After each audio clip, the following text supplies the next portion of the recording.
set of people. I mean, I don't think there's been that many people that you could honestly complain about. Yeah, this hurts. I mean, if you need a minute to kind of look. Yeah, this is tough. Well, looking back to while you're looking at your roster, I actually do have my free agents that I want to pick, as well as who I want to fire for. Because we already talked about the whole Eva Maria deal. At this point, if she's not backed by Money in the Bank, she's already a lost cause. So yeah. At this point, yeah. But who I will fire, there's 3 individuals that I have in mind, and honestly, it's going to make for another star quality deal, and that being the individuals from Elite. That being the Young Bucks and Kenny Omega. As much as I'm not a fan of the Young Bucks, Kenny Omega's with them, so I can forgive that.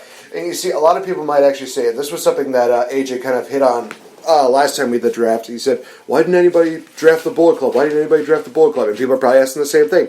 Why didn't you draft the Bullet Club? Here's the thing.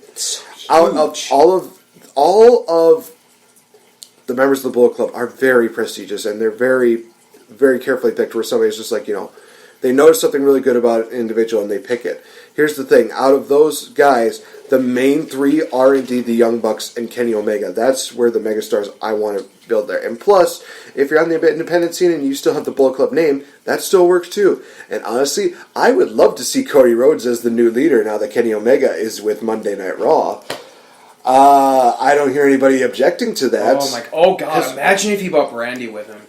Ooh, damn. Because they've had a couple women in there before, so imagine if she comes in and then they bring a couple. Oh my God!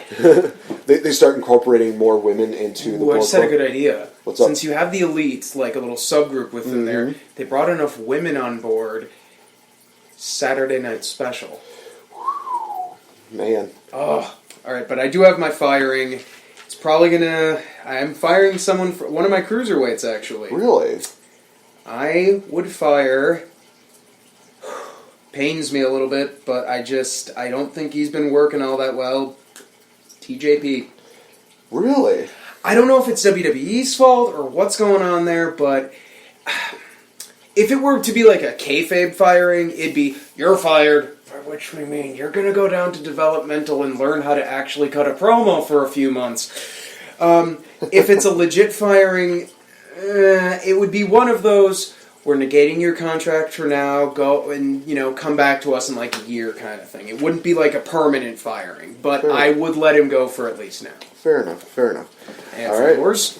For mine, much like you, I'm going to be doing a firing from my women's division. Oh. I am saying, you're gone, adios to Paige. The main reason is just because of everything that's been going on right now, and there's too much controversy. No one's going to be able to ignore it.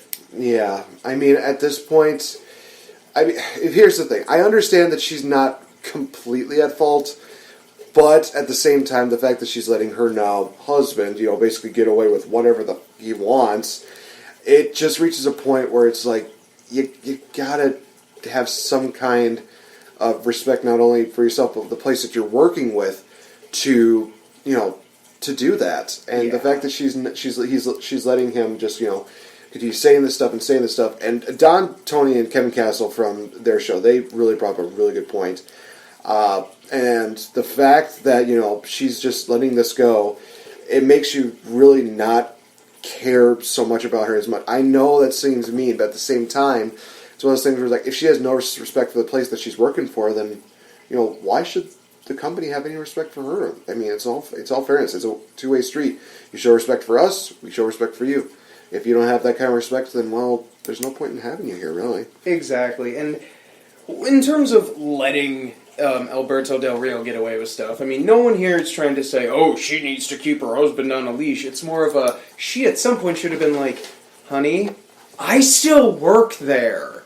Could you maybe tone it down? Could you not screw my job over? I don't think that's asking a lot there. No, it really is not at this point.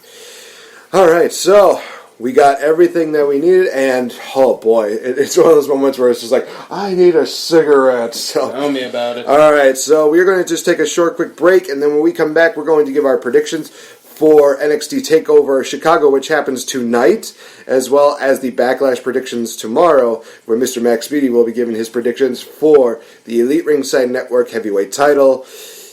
Yeah, we might just see another dual champion crowned this weekend. Who knows? Oh, God, that'd be so great. That'd be so great, because as soon as it's like, oh, no, Spencer, I took your belt. A couple, weeks later, oh, no, Spencer, I lost the belt to you. Cashing this in.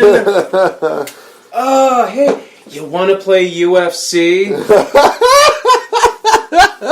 For anyone who doesn't know, he and I played the last year, just for shits and giggles. He and I sat down and played at that time the most recent UFC game, and I picked Bruce Lee and he picked CM Punk. Which, by the way, that is one way to get me to play a game. I'm like, I'm not a UFC person, but they put Bruce Lee in the game. Boom, I want to buy it. And literally within 10 seconds, 10, 15 seconds, bam, done, won. It was great. So come on, we'll play UFC. Honestly, I think I would love to see that, to be fair. So we're going to just take a short, quick break, you guys, and then when we come back, doing predictions, and it is going to be magical. It's going to be glorious. So stay tuned, guys.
And with that, we are back, ladies and gentlemen. Of course, welcome to another special for Elite Ringside Network, Mayhem in May. We just got done doing an hour's worth of draft picks.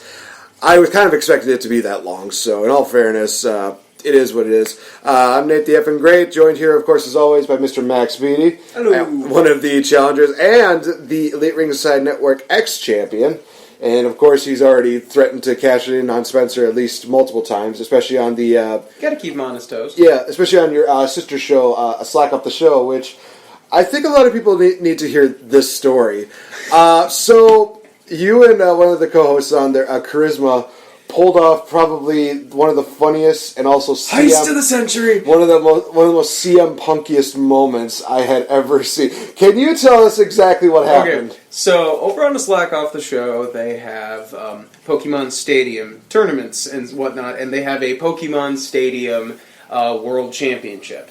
And for those of you who are interested, they took a toy U.S. Championship belt and found a friend of theirs that's really great hand-drawn artwork, and they modified it to be the Elite Ringside Network Pokemon Stadium Championship. Well, Charisma, she lost the title, and Spencer picked up the title. He won it. So I jokingly took it from him, and I started walking towards the door like, I'm gonna take it. And I was gonna give it back to him. And Charisma comes up to me, and she asks to see it. So I hand it to her, and she happened to be my ride home that night, and she starts heading for the door. And I'm just like, I could say something, I'm not gonna. I want to see where this is going. Well, where it went was stealing the belt. It's like the WCW Cruiserweight division on Nitro. We just took the belt and made off with it. He was so salty about it. It was, and then we put up our responses to it on the Elite Ringside Network page, where I said I could my way of complimenting the situation, my way of complimenting the belt and being pretty is that I couldn't help myself. I'm a fine art collector, so I couldn't help it. It was there. It had to happen. So those have been my primary contributions to a slack off the show. Lots of swearing and stealing things. I'm such a role model. Yes, you are. And the fact that you have a goddaughter too just makes you the perfect role model for kids. Oh my God, she's gonna learn the best lessons. If someone gets mad at you, cuss them out. If you want something, jack that shit. She's gonna be great. I can't wait to visit her in juvenile hall. I'm going to hell. Oh my God, that's amazing. Oh man, so of course you guys, actually what's also funny about that is that during the rematch between Kitten, I think it was Ashley was her real name, and Spencer, they had the rematch and Spencer goes off during the Slack Off the Show live, and I was there. I may have poked a little bit of fun at it, and Spencer pulls the camera towards me. He says, "Hey, when am I getting my belt?" And I've told him time and time again, it's like, dude, you have your own car. You can go down the point. At this point right now, I'm saying this again. Think about this. So basically, he lives in Wausau, and the title right now is in Stevens Point. It's about a half an hour drive there. For me, I live up in Merrill, which is an additional half an hour. So I'm basically spending 2 hours just to go down, get the belt, come back to Wausau, give him the belt so he can gloat about it like a little prick, and then come back with so much less gas than what I have right now. Yeah, that seems fair. Well, it's your championship belt. I don't care. If you want the belt so damn bam, go get it. I've already talked to AJ and Spence and Chris about it. It's at AJ's house.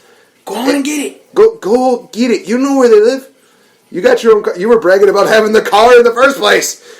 What's good of having a new car if you don't use it? That's just my point. I mean, maybe this is me now being salty, but it's just one of those things. No. Saltiness is something that is unjustified. Hence why we refer to him as the salty one. This is justified. This is legitimate griping. Well, fair enough. And I don't want anybody thinking that we have like a bad thing, because Spencer and I, we're still friends. I'm still friends with Max, and I still have a great relationship with Chris and AJ. It's just one of those things that kind of annoys me. Where it's like, when are you going to get the belt? When are you going to get the belt? It's like, you have your own damn car. Why don't you just take 30 minutes of your time, an hour's worth of your time maybe, go get the belt, boop, you're done. You can be a happy boy. Instead of just relying on me to do everything, do I have to go back to my pipe bomb again? Because I really don't want to, but it seems like I'm going back to that dark place again, and I don't think anybody wants to see that again. But anyway, that's kind of where we're at right now. So, Chris Lockman, he's going to get his predictions in tonight when he gets done with work. So we're going to be doing Mr. Max Beatty's predictions right now. We're also going to just do like a little bit of a fun one where we're going to basically give you guys a preview of what to expect for Extreme Rules. Myself and Max Beatty, we're going to be doing the predictions for NXT TakeOver Chicago as well. So let's just not even waste any time. Let's get right into it. The ladder match for the NXT Tag Team Championships. The Authors of Pain defending their titles against #DIY. Oh my God. Okay. First off, NXT does not do ladder matches or gimmick matches that often. They only do them once or twice a year. This is like the second time they think they've done the ladder match, isn't it? I think so, yeah. And it's not something that comes up often, and that's kind of what makes it special. Honestly, don't get me wrong, I legitimately do love DIY. They are an amazing tag team. Johnny Wrestling, Tommaso Ciampa, these guys are fantastic. But at the same time, honestly, I might always say that the Authors of Pain are the best tag team on the planet, but if there's a number 2 for me, it's probably the Authors of Pain. Wow. I'm picking the Authors of Pain to retain this one.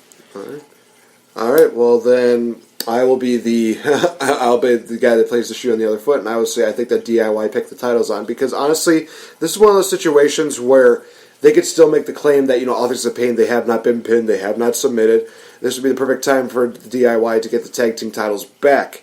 And honestly, if they do go down the route of, just dropping the titles back to, the Authors of Pain, it's one of those things that it makes